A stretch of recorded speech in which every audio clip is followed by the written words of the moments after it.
Hi, guys. Welcome back to the Revive Stronger podcast. I'm your host, as always, Steve Hall. And today I talked to Laurin Conlin. She has just been working on her first practicum, where she's working in a facility that's helping people with the likes of eating disorders and working with them in a therapeutic way. She's really dived into mental health as opposed to just physical health, which a lot of us are aware of and deal with regularly. The mental health side, especially within the physique space, isn't so much talked about. But as a coach and a practitioner of several years within this space, a decade essentially, over a decade at this point, Laurin has a lot of experience in that area, even dealing with her own eating disorders from a young age, and has been a serious competitor within the space too. So she's actually working on some research that looks to bridge the gap between the mental and physical space, and looks to just ask some general questions to physique competitors to help give some insights into directions for future research. So we talk about mental health as it pertains within the physique space. And so you're aware, and I'm remind you several times within the episode, there is a link in the description so you can fill out a questionnaire that can help contribute to this research. If you are between the age of 18 and 65, you've done at least one show, you can contribute to this, and it's all anonymous. So definitely check out the link in the description to see that. We talk about things like, hey, should everyone eventually see a therapist? Does everyone need that? What is mental health? What is good mental health? How does that look? And also discussing things like, hey, is going to the gym therapy? Is the gym therapy? Can we have a nuanced discussion about that? So lots of great tidbits and takeaways and things that I think as coaches and practitioners you can really start applying to clients, but also if you are just someone doing this yourself, you can start to kind of think a little bit introspectively and gain some insights here. So guys, I think you'll really enjoy this one. This podcast is brought to you by MacroFactor, the smartest nutrition app on the market. Think of it like MyFitnessPal, but supercharged.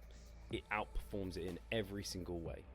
You just enter your details and goals, log your food, and wait. From there, MacroFactor fine-tunes your plan automatically, giving your body exactly what it needs to stay on track and reach your goals, without the guesswork. People often complain at how annoying and time-consuming tracking can be. Logging food has never been so effortless with MacroFactor. Due to their verified food database, you can log meals via barcode, search, or even a photo with their smart AI tech. It couldn't be any easier. So ditch the outdated apps and get with the times. Download MacroFactor today and use my code STRONGER to get 2 weeks completely free via the App Store or Google Play, or find it linked in the description below. Now with that said, let's get into today's show. Laurin, I'm going to quote you here. You said recently, a mission in life for yourself is to be a bridge, for both the physical and mental health worlds. I thought that was a great way to start the podcast, but I'd love to hear what that means to you. Absolutely. Wow, what a great quote by myself. Thank you for reminding me. It's one of those things where you're like, you say that and then you're like, oh, that actually does sound pretty good. And I have, so a little backstory. I've been coaching for 12 years. And, when you first start coaching, you first start being in this space, of course, it's very, numbers based. And I started in 2013 when like coaching, tracking macros was kind of a big deal. And, like I was at the beginning of some of that. And it was, a lot of people at the time were coming off of really bad coaching, and really like that was like the cookie cutter like era. And that was the magazine diet, that was the, tilapia and 3 almonds diet. So people were coming off of that and they were just like so thrilled for anything that was different. And I really started within the first couple of years of coaching diving into flexibility and, what did that look like in food? And I've been on this podcast as well to talk about that. And that was really what I focused on for the beginning of my career.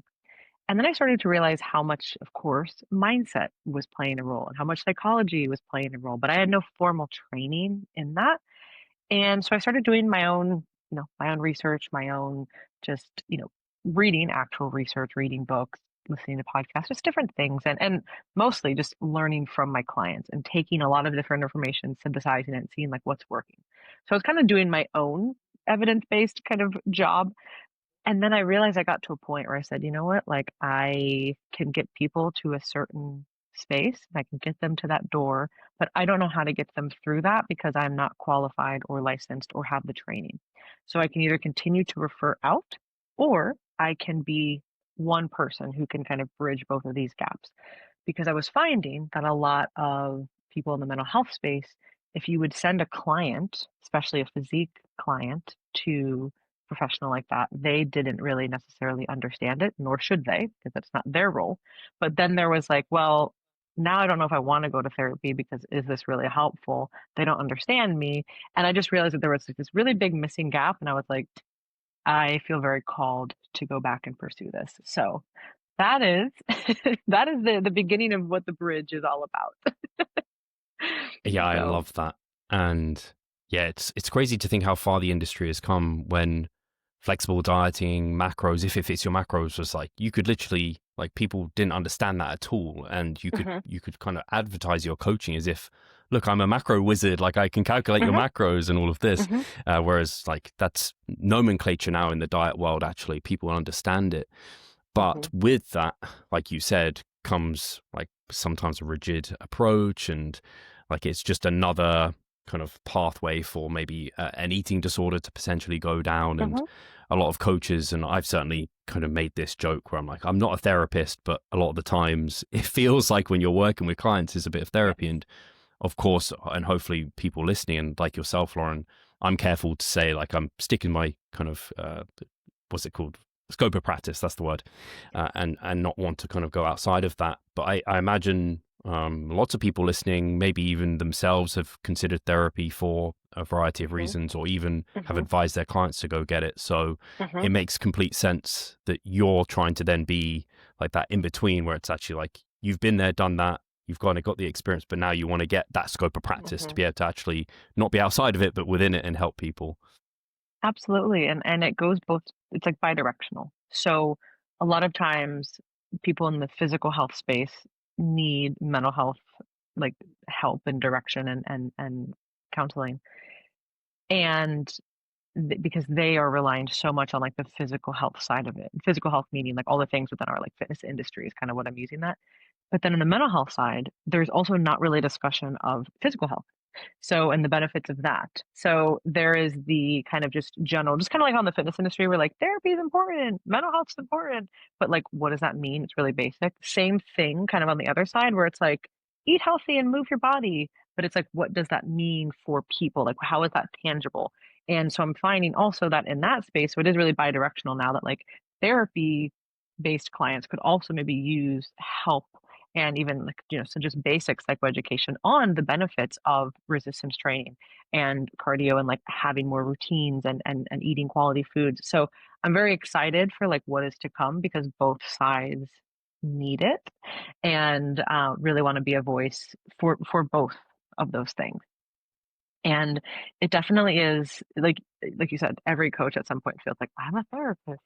And, there is that place of saying like, "Okay, there obviously is a difference of like what somebody with a license will be able to do." And it's not to say that someone who has a license is better or not. It's simply just a byproduct of the amount of training and the amount of hours. Like the to get the license, it's a no less than a 5-year process in the States. And there are thousands of hours that you are doing that are, working somewhere and being supervised. And that is just kind of part of that practice. And anybody who's, coached or trained or done anything, the first, several thousand hours of doing something, like you're not as good at it as you're going to be, 5,000 and 10,000 hours in, of course. So when we're talking about mental health, there is such a big liability in the sense that like people are coming and they have very severe issues. So it's not to be taken lightly. So that doesn't mean that anybody who isn't licensed doesn't know how to talk about mental health. Of course not. But there are certain things that should be done under a license. And what somebody can tell a therapist, like if a client comes and talks to us about something, we can very much say like, hey, thank you for sharing. I need you to go speak to somebody else about this. There is no necessarily like requirement for us to do something. Whereas if you are working under a license and you have a client, like that is now your liability to help them and get them resources and make sure that they're okay. So it's just like it's just a different kind of playing field. And it also really depends on what you as a therapist or like the type of population that you're working with, of course. So that's going to very much determine the level of intensity there as well. I really like that. I completely agree. I think sometimes people like to think of them kind of physical and mental side as complete separate things, but they're so tied, even down to like adherence is such a physical but also mental Hmm. thing in terms of preferences, all of that. A thing, Yes. a quote that immediately came to mind as you were talking through this, Lauren, and I'd love to know your thoughts on this, is people will say like the gym is therapy. And I Hmm. know some people really don't like that, but other people like to use that. And I'd love Yeah. to know where you stand with it. So I think that for the majority of people, and especially people who maybe do struggle with their mental health, having a physical grounding outlet for you is vitally important because all of us have a lot of energy, and some people have more than others, and some people have a lot of physical and mental energy. But if that is not put somewhere productive, that can be put very, very quickly into destructive things. And so for many people, if they have, very high negative affect or mood, just kind of as a baseline, or they have, a lot of just, let's just start there, like a lot of negative affect, a lot of big feelings, a lot of big emotions, a lot of big energy. And they're always, in their mind, having something physical, whether it's lifting, whether it's yoga or Pilates or running, whatever it is, like having that outlet brings somebody back down to almost like a baseline. And it's very, very grounding.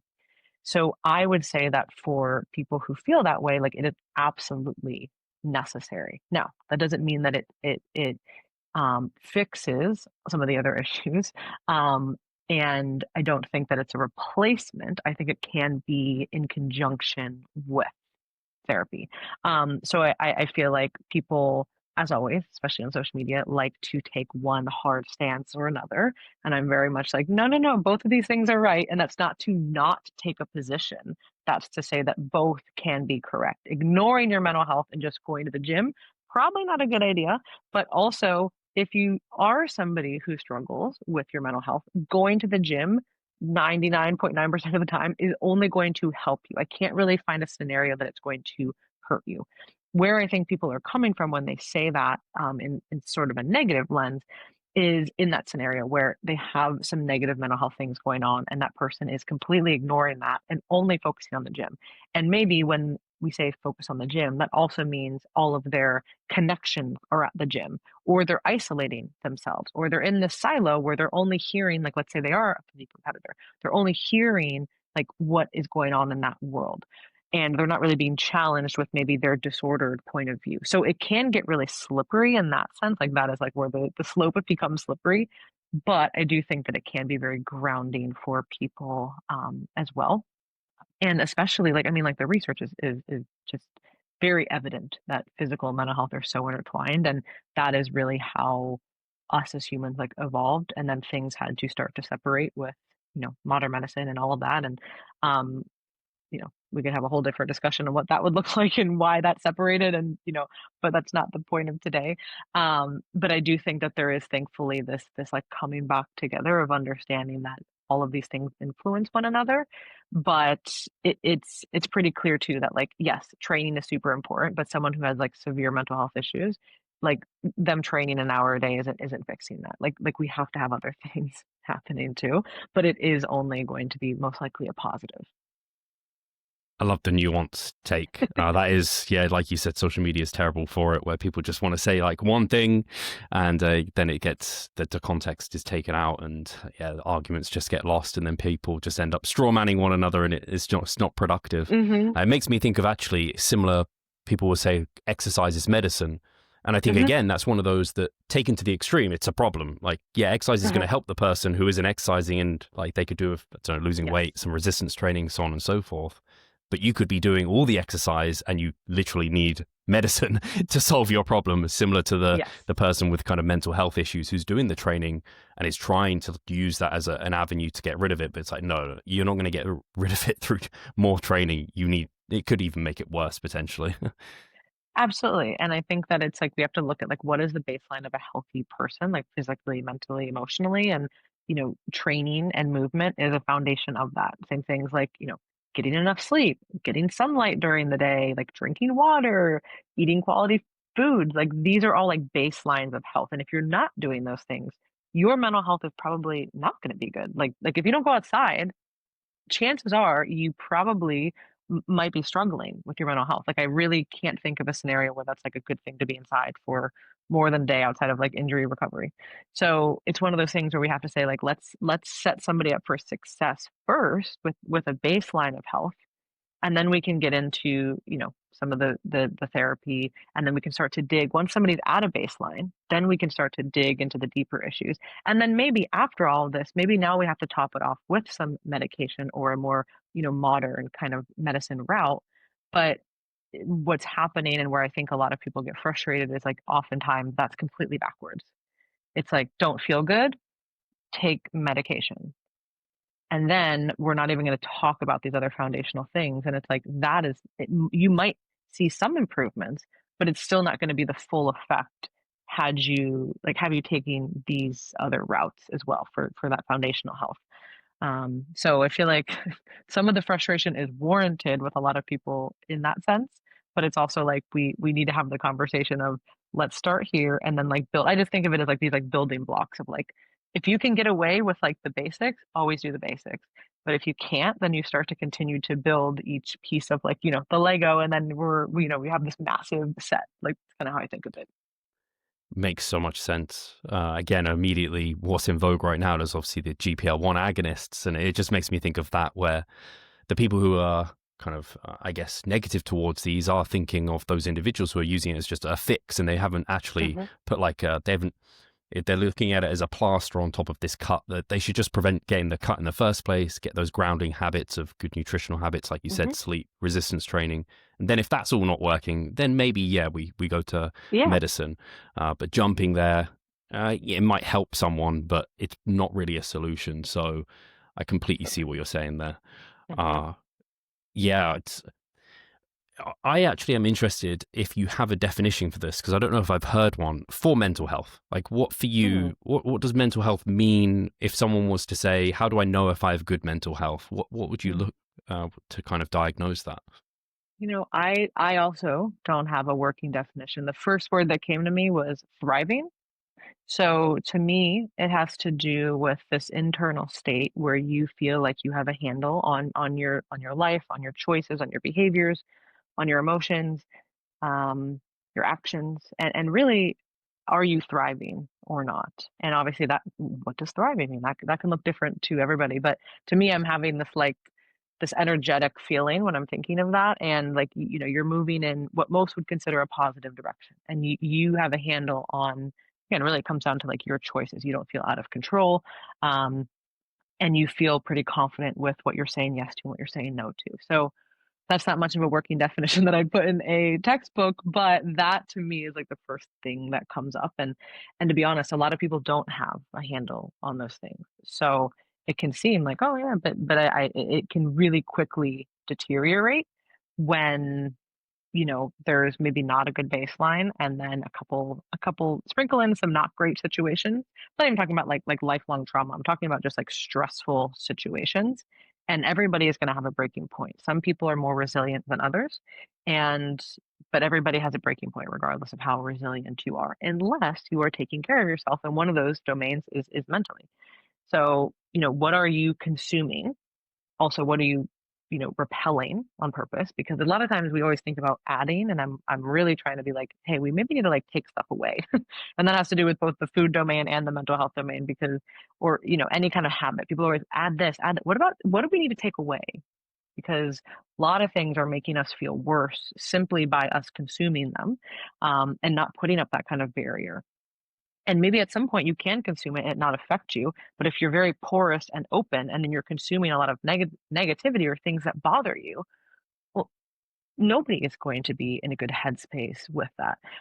Mental health, of course, has to do with connections too. And that's going to look vastly different to everybody. But having connections in your life, people in your life that you can count on, that's where sometimes, honestly, therapy can be that first time for a lot of people. Like, wow, we have an appointment at 4 o'clock and this person showed up. I don't have anybody in my life who would do that for me. Sometimes the therapist becomes that first person and almost that guide for like what does a healthy relationship look like? What does a healthy disagreement also look like? How can we repair things? So, there's a lot that goes into mental health, but I think it really does start with what does thriving look like for someone, and are we in control of our emotions, our behaviors, our thoughts, our environment, and really the connections we have around us. Yeah, I really like that. I know it's challenging because like good physical health feels almost a little bit objective. Like it's Hmm. quite easy to know if you're injured and you need to go to a physio or something Yes. along those lines. But Hmm. I think a lot of people may be walking around with like mental injuries, think it's Yes. normal potentially, and Hmm. then it's potentially getting worse or what have you. And I have heard people say like everyone should go to therapy once. Is that something you'd Hmm. agree with? Like, do you think more people should be seeing a therapist? It's kind of like, I guess I would liken it to, I think that most people should track macros at some point in their life. I don't think everybody needs to do that forever, but I think that tracking macros for 6 months of your life is probably going to give you a pretty good gauge on what is in food.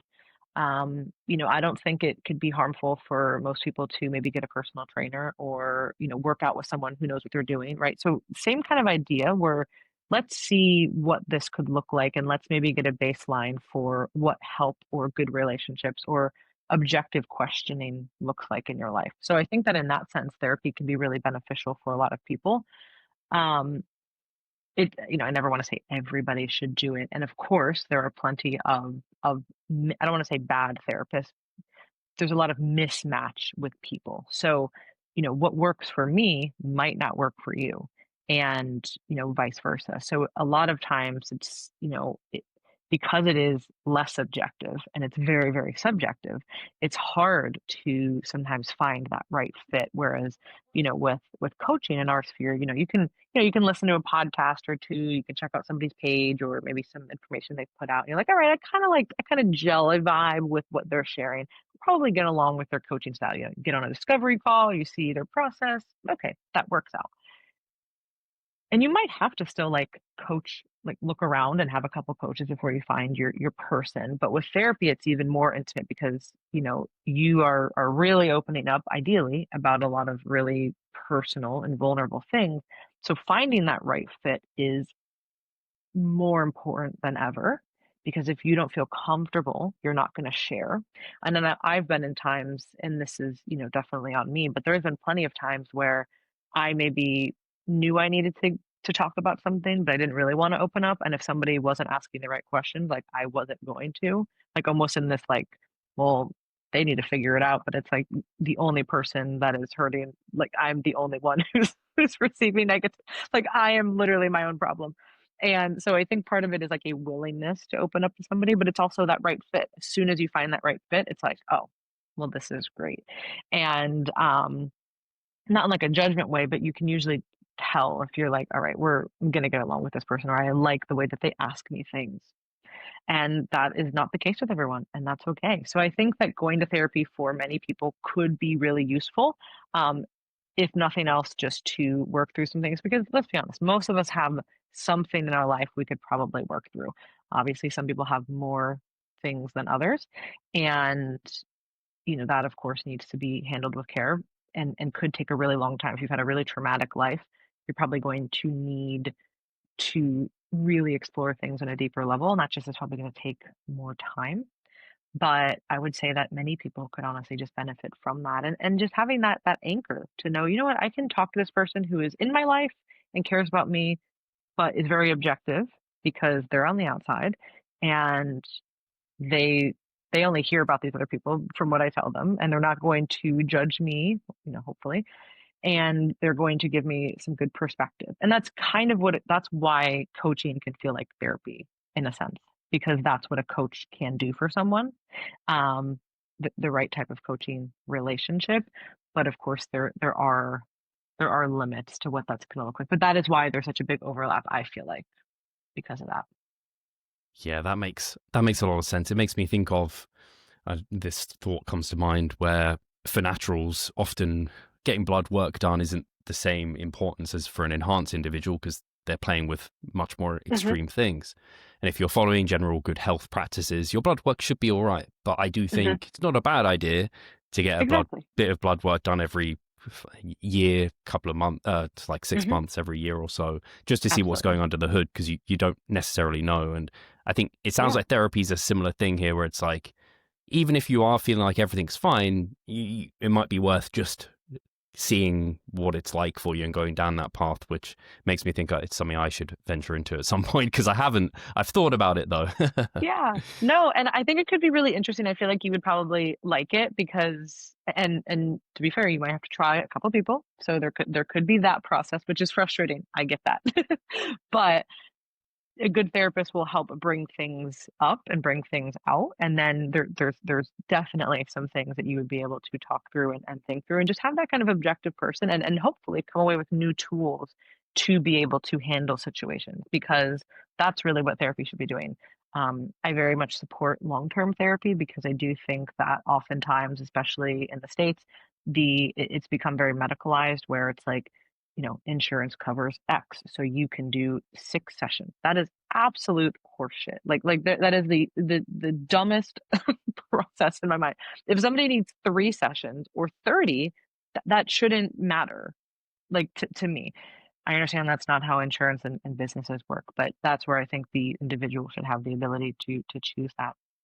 So I don't think that someone should have to be in therapy forever because they have a codependent relationship with their therapist, but I think that they should ideally be able to learn some tools, get some insights, and then hopefully, kind of like with coaching, be able to take that out on their own, but maybe occasionally check in, come back, hey, let me just do a session, see what's going on.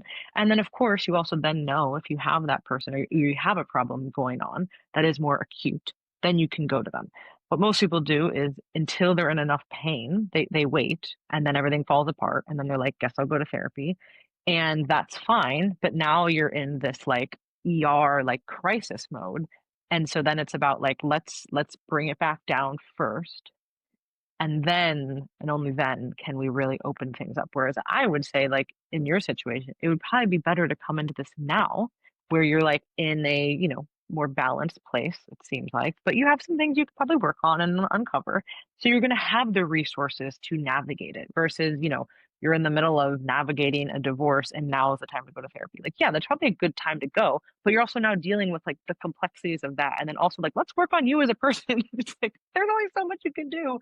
So that's where like doing it now when you're not like your life isn't falling apart and everything's on fire. Okay, I can actually approach this with more perspective and more nuance and more grace towards myself and hopefully come out of it with more tools and just different ways of thinking. Makes a lot of sense. Much easier to put out a flame than to put out a fire in that Yes, sense. And yeah, I imagine definitely.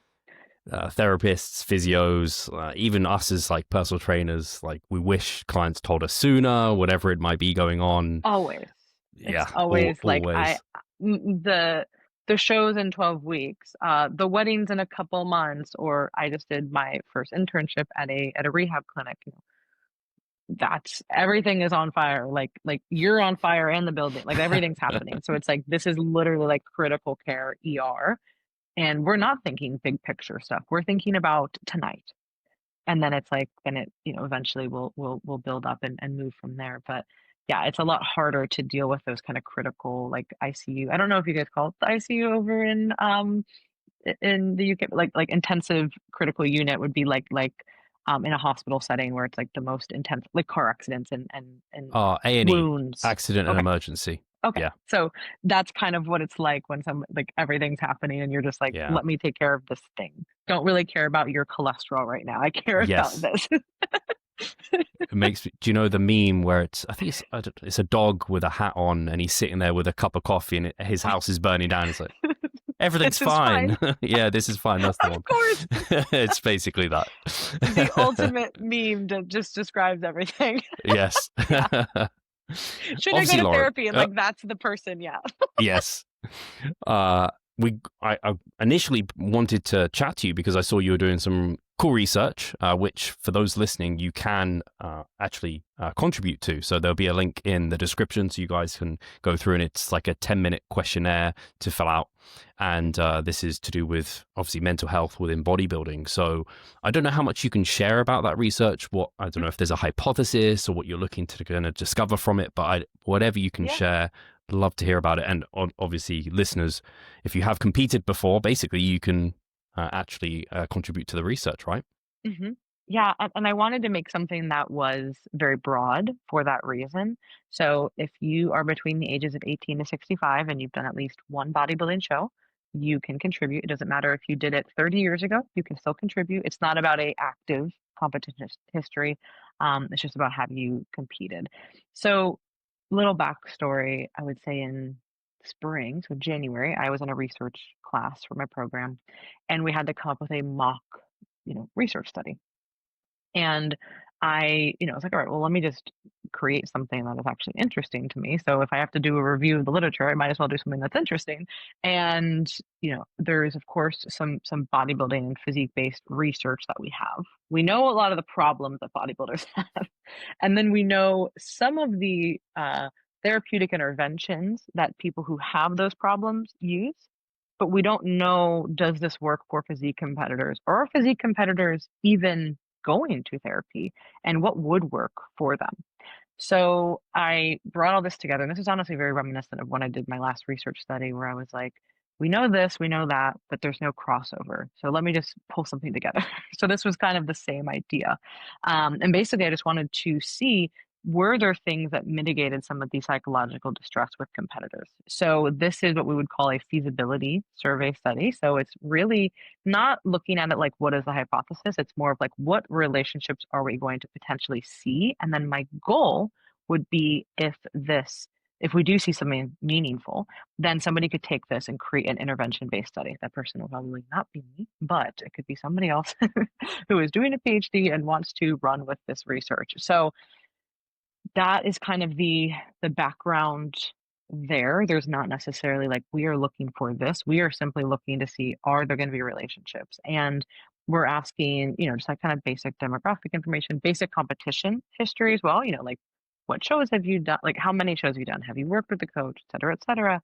Are you an amateur? Are you pro? What kind of divisions? And then we're looking at some mental health history in terms of, do you have any diagnosed disorders?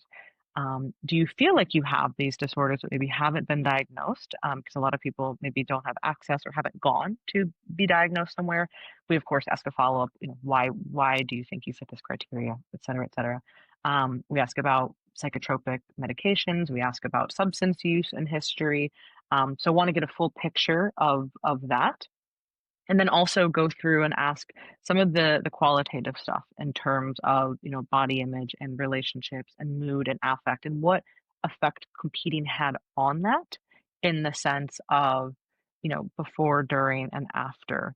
So because a lot of people will struggle with things at different points in time, so we wanted to make it very easily distinguishable. And we have available, like you're able to check all of them if you want, or you can just pick one or the other. And then we also ask about past therapy experience, if they have been in therapy, and what types of interventions have been used or theories have been used, if that's known. And so I'm really interested, like, just to see 70% say they've never been to therapy. Like that would be interesting to me. And then we ask, like why? So we're hoping that we can pull some things together and really create something that is tangible for the community that we'll be able to share, that will help in real time. And then also that starting this conversation and having more of this conversation around bodybuilding and mental health, which is glaringly obvious that everybody knows about. And it's kind of one of those things where you just like kick it down the road. Like, yeah, bodybuilders, of course, like they need mental health, interventions, but what is being done? And we also don't know, and this study is not going to answer it, but it could be a potential stepping stone of what is the driver of this? Like, is bodybuilding creating these issues? Are these issues already present? And then, bodybuilding is making it worse? Or is it really just both? And that's always going to be the $1 million question. So, really just trying to look and just gather more information. And I'm very proud of the survey. It's, of course not like we made it that it was not too long also because like trust me, there's Yeah. plenty of surveys that are way too long. So we didn't want to go totally overboard, but I feel like it's very comprehensive. And I created this, back in the spring, and then I brought it to Dr. Campbell and I basically said, hey, I want to do another research study with you, but I don't have the time to do all of the things. So would your team be willing to help me with some of them? Namely the statistics, because I don't do stats. So I'm not doing that. And he was like, yeah, come over, to the lab, present it to this team, see if they want to help. And there's a couple people on the research team that also compete. So they were interested, they're willing to help. And then we took the survey that I had and we just expanded it and adjusted it. So very, very thankful for the team and very happy with it. Did were you able to take it? I was like, I would Yes, I love to have hear your taken it. perspective. Yeah. What did you Yeah. think? Yeah, I actually wanted to say for those listening, I don't remember entering any name or like email. It was Totally anonymous. anonymous completely. Yeah, exactly. So if Totally anyone's anonymous. like, I don't know, there's things in there that people could really open up if they wanted to. Yes, and that's why I wanted it to be anonymous because especially asking some history with people with substance use and just different things that people might not want to share and have their name put with, or even some of the qualitative stuff, opening up about some of their struggles, people might not want to share that. So yes, it is 100% anonymous. We will have no indication of who you are filling out the Yeah. study. Yeah, I think and I think that's helpful because, again, it's similar to going to therapist and knowing that they're not going to judge you or they shouldn't be. So it's similar here. It's like you're not going to get judged by the research team. They don't even know who you are or anything like Nope. that. So it was nice. I liked filling it out actually because it required some introspection on my Hmm. own like Okay. behalf. Okay. So like you said, that question of like I can't remember the specific question was surrounding like body image at various Hmm. time courses, like you said, like off season prep, like the post show Yeah. recovery phase. And just on that question, I was like, oh, you know what? I've got so much better in terms of Yeah. like my relationship with my body. Oh, I know good. like entering bodybuilding, I don't think it was like, oh, this is cool. And I was quite happy actually with my results. I think I was quite like ignorant to what other people were achieving out there. And then I competed and I was like, oh, wow, I'm really not that good. And I started feeling pretty bad about how I looked and everything along those lines. And then social media was growing at the same time as I competed in 2014. So Instagram only just started really in and around that Mhm. time. I only really knew of some YouTubers like Matt Ogus, and I wanted to look like Matt because obviously who doesn't want to look like Matt? He has Yeah. incredible physique. And I was like, oh, there's no way I'm going to look like him. I'm not sure I believe he's natural. And then slowly, as I've been Yeah. doing this almost 2 decades, I've got to a point where I'm like, you know what? I'm super happy with my physique. I fully believe Matt's natural, by the way. I was Mhm. that was very much a cope on my end for a period of time. So yeah, it's kind of it's evolved. So I think it was just interesting to even think through that, where now it helps me as a coach and having gone through that personal journey to be like, I can relate to those stages that some people are at.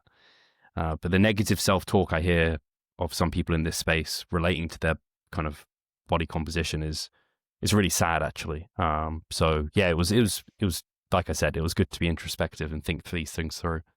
Amazing, and I'll be honest, you're not the only person who's told me that, so that makes me very happy that that has been really the main thing that's come out of when people like, have shared with me, like, their experience filling it out, and I'm certainly not asking. It's just, like, people are just sharing that, and, so I'm very happy, and I'm really hoping that we find things that are meaningful. And if we don't, then that's all good. But I really hope we do. And then that way we can share it and meaningful in the sense that like it can be impactful and something that like we can, hopefully implement and share within the communities because, you know, a lot of people are doing competitions and even if they've exited the sport, this is still really relevant because like you said, that negative self-talk, it doesn't just go away. And it's of course going to be very present when someone is in the sport. But even if they leave, they just don't magically forget all of that, and it can lessen because, like, maybe your circle changes or maybe you're not looking, at the same type of social media post, maybe you're not taking progress pictures every 2 days, like, there's gonna be differences in your life, but that will still be there, and oftentimes, that will just get transferred to something else. If it's not your body, then it could just be a different area of your life, and that is where we see a lot of problems down the line with people who maybe still have competed 10 years ago, and they're like, "Oh my gosh, I'm still dealing with all of this shit." Or now it's kind of transformed into this, and why do I still have a problem with food in my body? Like, this doesn't make sense. And, that was another driving force for me to wanna go back to school for this because I would get down to it with people and I'm like, this a lot of food related issues, which is what I'm mostly interested in, are really not driven by food itself, and often not even what your body looks like. There's all of these other deeper issues that we are starting to uncover, and I certainly don't know how to work you through like this part, but like I can help you uncover this. And I started to realize that that was a very consistent theme, that there was always this deeper layer. And there were a lot of these just like really just disturbed core beliefs that people have about themselves. And that was showing up in the subset of people that I work with again, like their body and their choices around health and fitness. That might look different for other people. They might be seeking out other stuff, but it's all the same core negative beliefs and how that presents itself with, behaviors and thoughts. Yeah, it's the relationship with food is so interesting. And yeah, Mhm, you deal with when you coach people, you see people have different relationships with food, and like some seemingly healthier and unhealthier. And mhm, I think it very much depends on, as you said, when you were first when we were first coaching, actually, like mhm, 2013, kind of flexible dieting was very much like helping people get out of that hole mhm, of kind of clean eating versus dirty foods, clean foods, and kind of old school bodybuilding approaches where it was like meal mhm. plans, like you said, the like Yeah. 13 almonds with 5 grams of, I don't know, whatever it is, like very strict, unnecessary meal planning.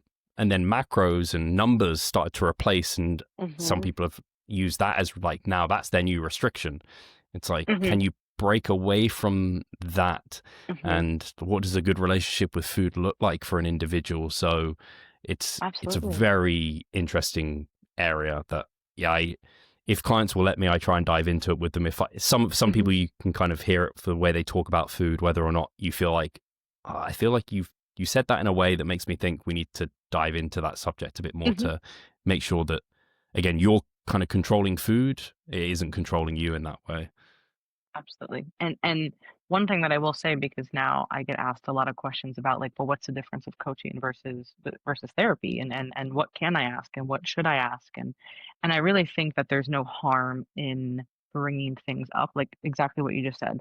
Let's say a client makes a comment, um, something just sounds off about it. There's no harm in reflecting back what they said and said, "Hey, in your check-in this week, you said, quote, whatever this was." Or if you're on a call with someone, you can reflect back whatever word or phrase they used. What did you mean by that? That's all you need to say. You don't need to put your process over it. You don't need to overanalyze it. You don't need to anything. You don't need to psychoanalyze. Just what did that mean to you?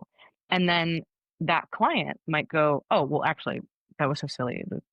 This other thing happened, and 15 fires were happening in my life that were unrelated, and I was just having a bad day, and I said that." Okay. And then, but you keep it in your mind. Maybe that was it. Maybe it wasn't. Or they're like, I have no idea. Okay. Well, now this opens up a place where we can start to the process of reflecting and introspection. Or they're like, actually, thanks for asking. And then they tell you all of this stuff. And you're like, whoa, okay. Part of this is really useful for our relationship. And then if something does come up that maybe is starting to feel out of scope, or maybe too big to handle within the coaching relationship, that's when you can say, listen, I really appreciate this. We can tackle this part of that together. This other part over here, that feels like something that might be better suited for a therapeutic relationship. How do you feel about that? And so it's not pushing the buck down to someone else. You're still actually helping someone, but your goal is to just simply uncover it. It's not about fixing it. So that's really where the difference is. And even in therapy, a therapist is not fixing anything. We're simply shining lights on things and helping someone process and work through it and creating that space that we can do that and giving tools to do that. But ultimately, all change comes from within. And, any coach or therapist is just going to help guide that process. But when you said that, I was like, oh, this is like a perfect like example of like what that looks like really in practice. And the stuff with food is so interesting because when we started that, again, tracking macros was almost the solution to dirty and clean eating and these plans that you're talking about. And so for a long time, I was really championing that, like, let's focus on this. But then I was like, okay, actually, but we need to make sure that there is some flexibility in here. We need to make sure that we're doing other stuff. And if you don't have a food scale, that you're not going to have a breakdown going to a restaurant. And I was one of the first, not the only person, but I was really trying to talk about that. And people in the often the physique space were like, oh, well, that's just soft and that's this. And it's like, okay. But eventually that kind of stuck. But then now I feel like we're on this like trajectory. Now we're so far in the other way, maybe not in the physique space, but maybe more like the general health space, where tracking macros is going to give you an eating disorder. Whoa, how how how is that where we've landed? Because that is false. That is absolutely not true. And we need to be careful with that language because for some people, tracking their food might be what stops them from their actual true binge eating disorder or their bulimic tendencies. So who are we to say that there shouldn't be some structure? Now that but it's always like this nuance of like some tracking is useful, some people can tolerate more than others, but it always comes down to that mindset and that relationship with it. If that is the end all be all for you, yeah, you're going to have some problems. You're going to have some issues. And I think what happens is in the physique world, what we see is people who are more extreme, just their predisposition is more extreme, it's more rigid, it's more obsessive and compulsive just by default, which is why they would get into something as whack job as bodybuilding. Like, Yeah. hello, I'm in this field too. Like, I'm not like I am one of us. But I was anorexic growing up. I have a lot of obsessive and compulsive tendencies. I have a lot of like neurotic energy. So those things make a lot of sense. So for that archetype, kind of have to peel back and say, hey, let's have some more flexibility. But that doesn't mean that everybody in the population is like that. There are plenty of people in the world who have too much flexibility and don't have any structure in their life. So that's where it's like the structured flexibility has these two components, and we pretty much just have to use them in whatever is necessary for that individual and like what's most helpful at that time. So yeah, I feel like every time I'm Beautifully like, said. okay, we're making progress, and then it's like new thing on the whole Yeah. other end. Like this is bad. This is good. Like, right. Yeah, I completely agree. I think there's definitely people who are saying like tracking macros is going to give you an eating disorder, and it's like, hey, this is fundamentally not true. And I think it does come back to that. The thing that was forgotten from flexible dieting is like a core principle of it was like that dimmer switch with your Mm-hmm. nutrition of like strictness Mm-hmm. and structure to like flexibility and freedom, but never just like you're like a dog off the leash and you're just eating everything, or a dog on this really tight leash. Maybe at the end of contest prep, you're a little bit like that, where you have Of to be course. like very structured and rigid. And then it's, yeah, navigating where you should land on that, like you said, for the given individual and their goal at hand. Mm-hmm. And yeah, I think people sometimes forget that like bodybuilding is extreme and it probably requires some extreme behaviors at certain points to kind of Yes. be successful and succeed. And they might in that short term look, and they may actually be diagnosable as like disordered. I Mm-hmm. would probably say some of the things I get into towards the end of prep would be that way. Yes. But it's then having, I guess, having that coach in your corner that understands, right, we can go through a nice recovery period, get you in a healthy position, and then develop a healthier relationship with food. Mm-hmm. But that's, I think, slowly creeping into the space, but it's not everyone, and people do get burnt. And they're Mm-hmm. probably the ones who get burnt, say, macro tracking gives you an eating disorder. Yes, and that's always been the stance that I've taken, honestly, over the past couple of years, is it's really easy for someone who's tracked their food for 10 years to say, "Oh, don't do this now, I can eat intuitively." Well, yeah, of course you can, because that's what you've been doing for the past 10 years. That's not everybody's reality. So for that would be like if I said that I've been tracking food since I was 8 years old. That would be really silly of me to expect that other people have that same baseline knowledge. Like that would be crazy. So if for me to say I don't track my food anymore because I don't technically track, but I'm still meal prepping and trying to eat 3 square meals most days, and I remember I'll have a protein shake with my creatine, those are just that is the lifestyle now. Yeah. There's no so that's the structure part, but then the flexibility part, like, I just got home from a trip. The flexibility part is sometimes it's only 2 meals, and it might be a couple drinks, and it might be something that's higher calorie, but I still go to the gym, I still walk, and then I'm right back on this. So, like, there's both components, and it's just really it matters what somebody is needing in that moment, and absolutely, if you were doing a bodybuilding show, you are going to have to be dialed in certain ways in order to ensure sports success. Like, that is just how it goes. But afterwards, there does need to be this transition period. I always say, like, the first month after is just, like, really weird. Like, it's just a really weird time. It's honestly, like, the hardest time. That first post-show month, like, it's just, like, body fat is just getting, Yeah. it's just, like, sticks on in weird places that you're like, why?" Like, why is there, like, a fat like, it's just weird, you know? And then you're just, like, hypersensitive to everything, like, emotionally and, like, hunger and, like, just the come down of, like, the actual goal you've been trying to reach is gone. Like, there's just so many different competing things. So the first month's a little weird. Oh, and you're also, like, 10% body fat or less if you're a male, you know what I mean? So, like, just, like, weird stuff's happening. But then, food's coming up, body fat's coming back on. I would say, like, after about 3 months, that's when you should probably start to feel more like yourself. But Yeah. if at that point you are declining even more, or these behaviors that were once helping you with prep are getting worse, that's when it's kind of time to say, "Hey, I think something else might be going on." And that's when, maybe some intervention are required. Absolutely. Yeah, very well said.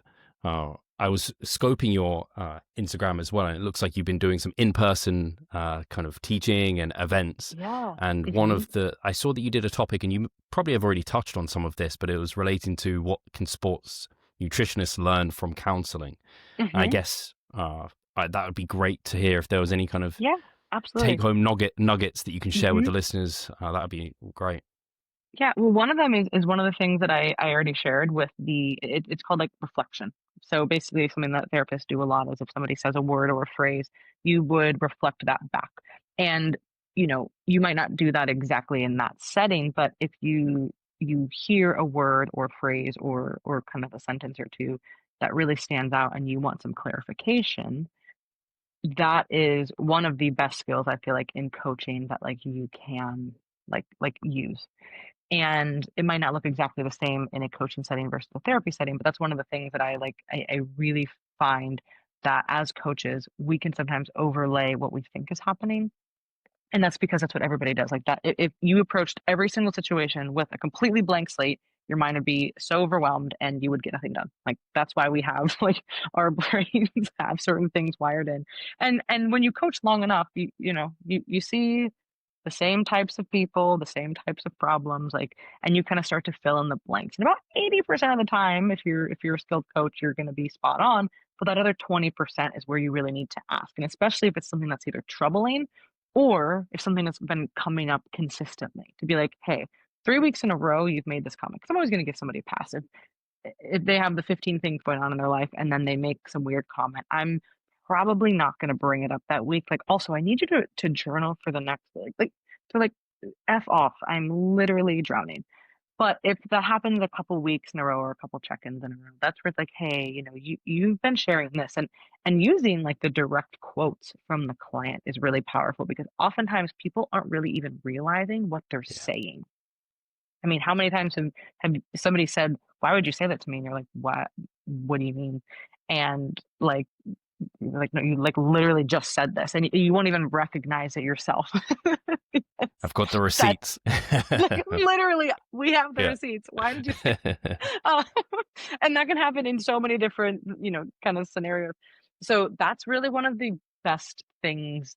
That's like a simple skill that we teach. We call them like the basic skills that I feel like everybody can use. Um, and this is going to sound really kind of like silly, but just asking more open-ended questions and simply just listening. Like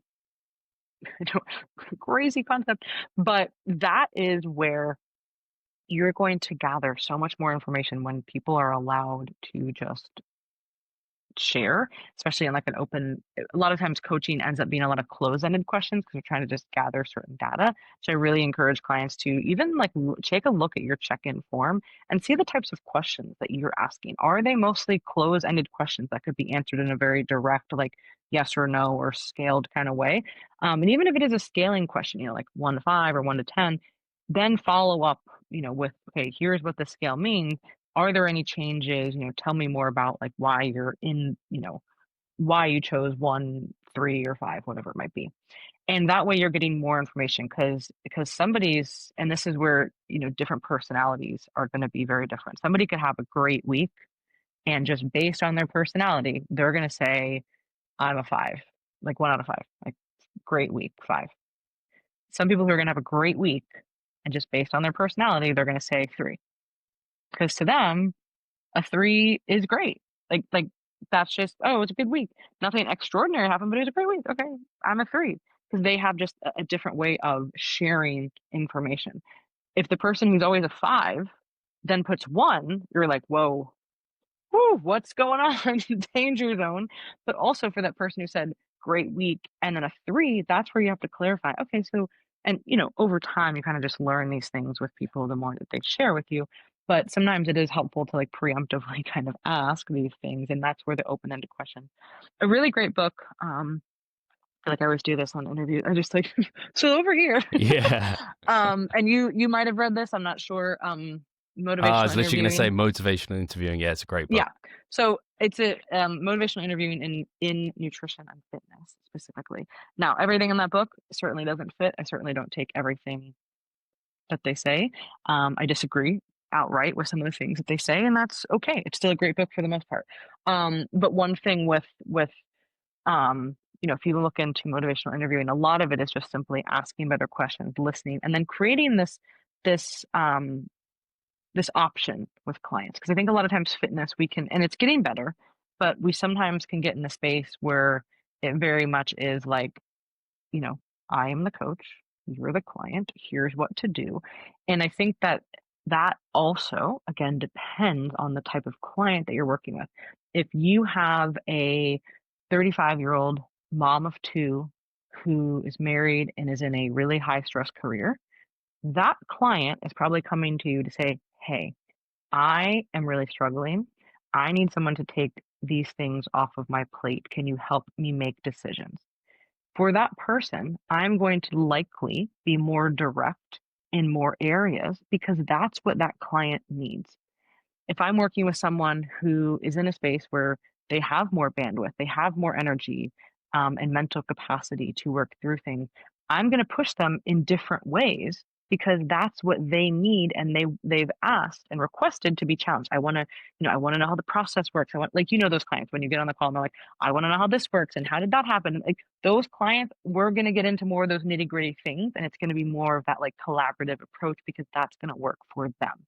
So it's never about like one thing or another, but I do think that that kind of motivational interviewing, like collaborative approach can work really well for a lot of clients. And where I find the kind of happy medium of this is giving usually like like if we're in the process of deciding something, like, hey, here's 2 choices. Here's what I'm seeing, this or that. Which one are you leaning like what direction are you leaning in? How does that sound to you? What would you change? Do you like this? Like it's just about the language of just being a little bit more open, I think, and a little bit less directive, but still steering the ship because that's what coaching is. There is an expectation that the coach is helping you steer. If I was just to reflect everything, that would just be like a little ridiculous, like that would just not be coaching. Um, so I think that those are a few things that I find are pretty helpful. That open-ended question thing is so great and underrated, and that collaborative approach.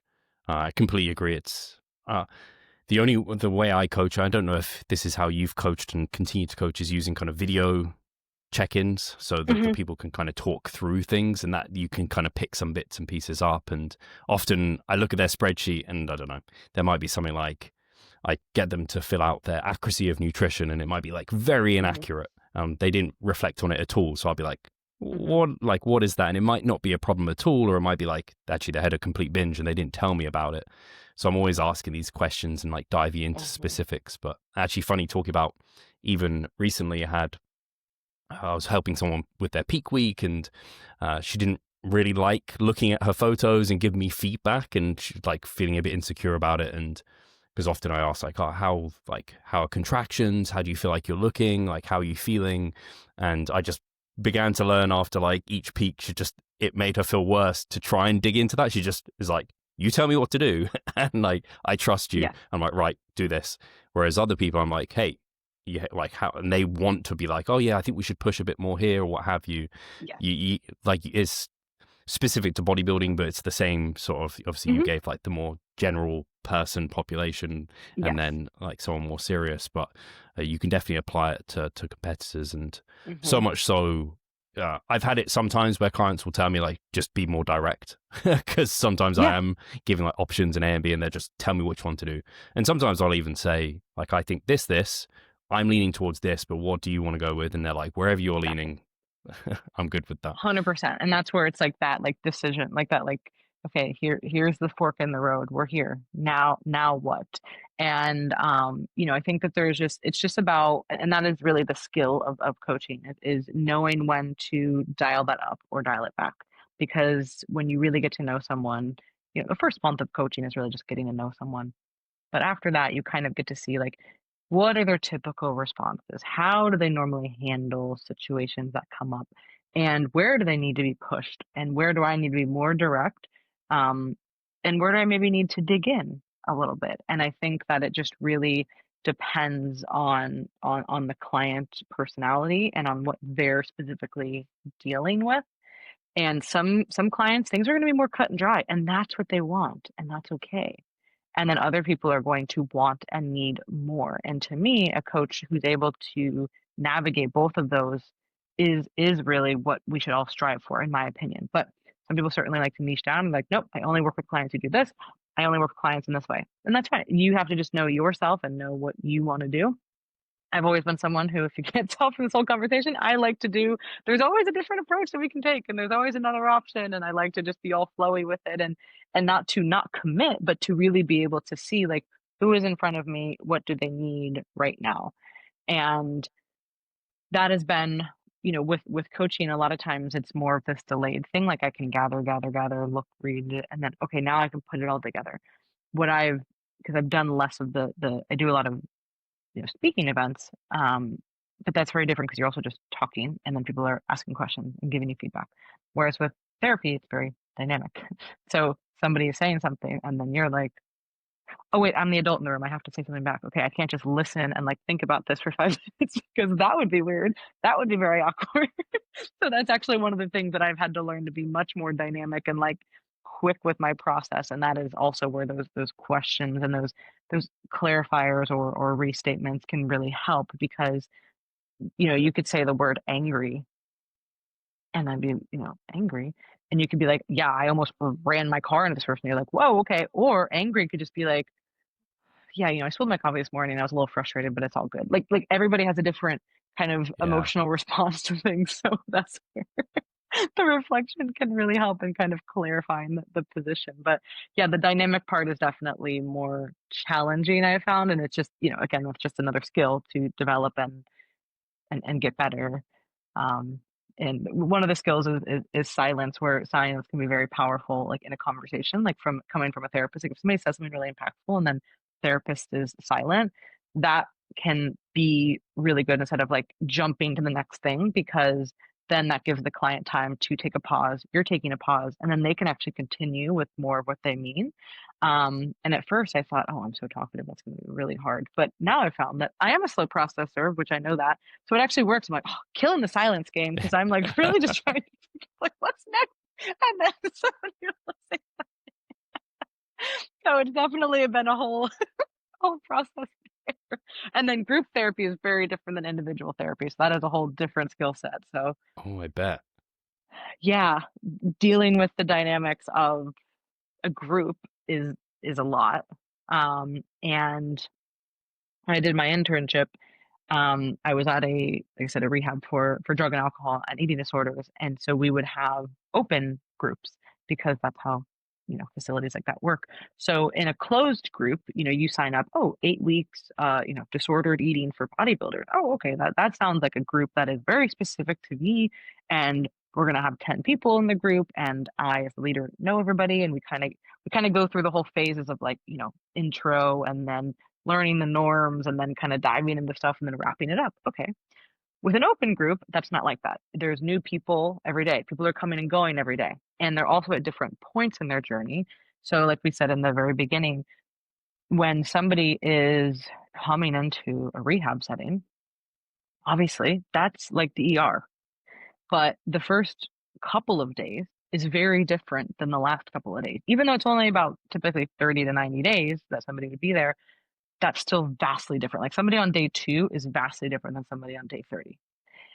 And so you're having all of these dynamics in the group, and then also whatever else happened that day that you're trying to like navigate, and those different personalities potentially clashing. Um, so trying to manage that on top of also doing therapy, and not just managing people, but now, hey, we're trying to do therapy. Wow, That was that's like tough. a huge change for me because I'm a very much like one-on-one person. Yeah. So The only way I can relate is on when I was a one-on-one personal trainer. Obviously, working one-on-one, that's what I like as mhm, well. And then I did.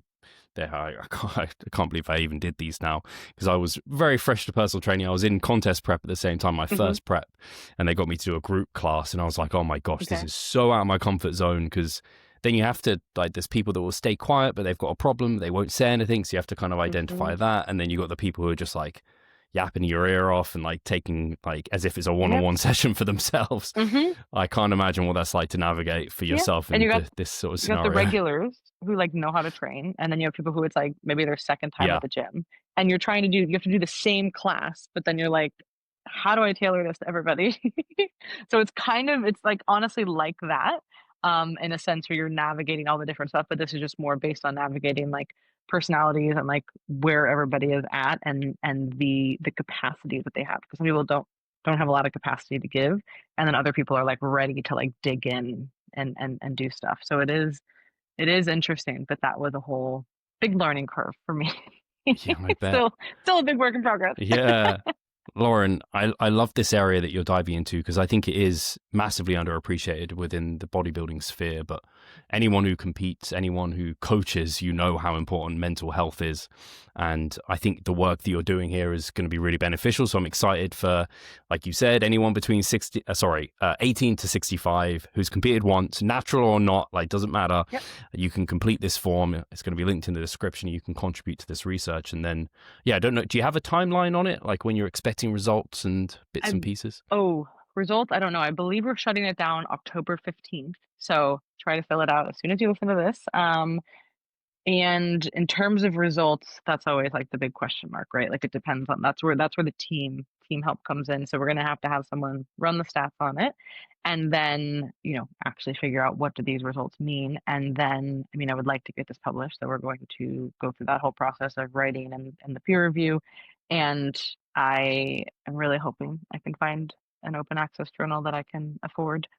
But if anybody knows academia, it's incredibly crazy how expensive these things are. And for people to read an open access paper, that has to be paid for. Like a lot of people, I don't know if, like how many people know that, but if you read something that's open access, generally speaking, somebody is paid for that. Usually the institution, but USF is not going to pay for that. So it's going to be somebody has to fund this for it to come out. And like my last research study, I was able to pay for it because I wanted people to be able to read it. Like to me, that's what science is all about. If we just keep it in academia, that's silly. And otherwise, it's very hard. Like if somebody is not in an academic setting to read a paper to have 24-hour access, it's like $40.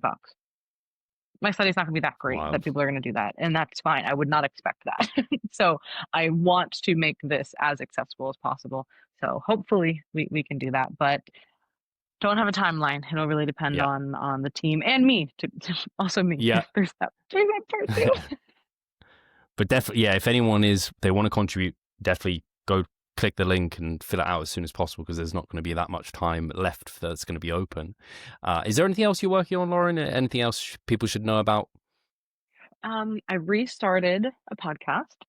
I took a break because I had just, done a couple hundred podcast episodes. I know you get it. And it was just a lot. And not even just that, I had just felt like there was a certain pressure for things that I could talk about, how I needed to talk about them. So I came back with a solo podcast. I've only had a couple episodes come out, I think it was like 5. And I'm doing it more kind of just like sit down YouTube chat style. Like they're very minimally edited unless I say something crazy and like, oh, no, and I gotta edit that out. But I'm really trying to keep it super basic edits. And, sometimes it's going to be, coaching or mental health related topics. Other times it's going to be something I'm interested sharing. And I restarted this to like not have pressure that it had to be a certain way. So it's going to be more of like a variety in that sense. Cool. So the show is called Undefined with Laurin Conlin. So you can check that out. We're on Spotify and YouTube because I could not figure out Apple Podcasts. It saved my life. So we're not on there yet, but maybe one day. Awesome. Apple has like no support. So that has really been the thing that I've been working on along with the study. And then I do potentially have something coming out in the new year, a new type of service, but we'll share more on that soon. So that'll come out on social media and certainly the podcast as well. But something that's not as like think of it as like coaching light. Because I've only ever offered Okay. coaching, so now I'll have something that is a little bit less touch points than that, but still really great.